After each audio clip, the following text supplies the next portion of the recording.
Dating Tip Tuesday. I'm Shani, and today I want to talk about trauma bonding. Some of you are out here with the struggle of thinking it's passion. It's toxic. What is trauma bonding? Trauma bonding occurs as a result of a vicious cycle of abuse with intermittent reinforcement of reward and punishment that creates an emotional bond that is resistant to change. So, yeah, he yoked me up in front of people outside, but look at this pretty bag I got. See what I did? I know what you're thinking, Shawnee, how do I know if I'm trauma bonding? Well, I'm gonna give you 5 signs to help you figure it out. The first up is making excuses for their bad behavior. Oh, he didn't mean to grab me. He was just, really passionate, and, he had a really bad childhood, and sometimes he doesn't know how to communicate, so he uses his hands instead of his words. But he didn't mean it. Number 2, a little affection from them will make your day. They're so busy downing you and making you feel bad about yourself. That moment they say, you know what? Let's go out to dinner, or here's some flowers, or just even giving you a hug. It feels like the best thing ever. When you think about it, a person who's starving for like 3 days, if they get an apple, they don't even like apples, but they're going to tell you this is the best meal I've had in forever. Is it?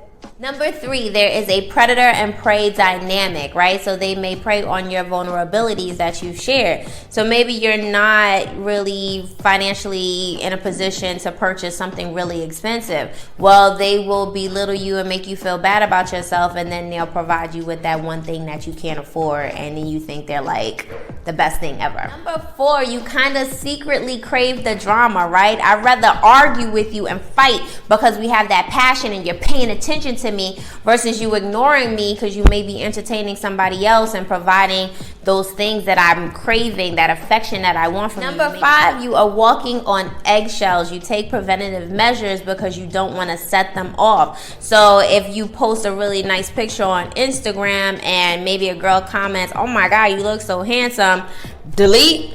Because if she sees that, she's going to go off and she's going to think I'm cheating, and it's going to be a whole thing. So let's just get rid of this comment altogether. Now that we know the signs, let's work on the solutions. First thing you want to do is educate yourself, right? Learn about these toxic behaviors so that you're able to easily identify them. You also want to be able to talk to a therapist or a mental health counselor, or even a friend who is unbiased and has your well-being at heart. Not your toxic girlfriend who's telling you that getting slapped up is better than going back to live with your mama. If you would decide to leave, or when you decide to leave, you have to cut this person off cold turkey. There is no easing off of a manipulator or a narcissist. You will be right back where you started, right? So block, block, block. Next, you want to surround yourself with healthy people and build healthier bonds, right? This will help with your self-confidence. And last but not least, find that thing that you're passionate about. Find those things that you're good at, right? Because again, that helps build your self-esteem, and that's what you want. Insecurities is what keeps people in these toxic relationships. So why not be your best you? You know better, you do better.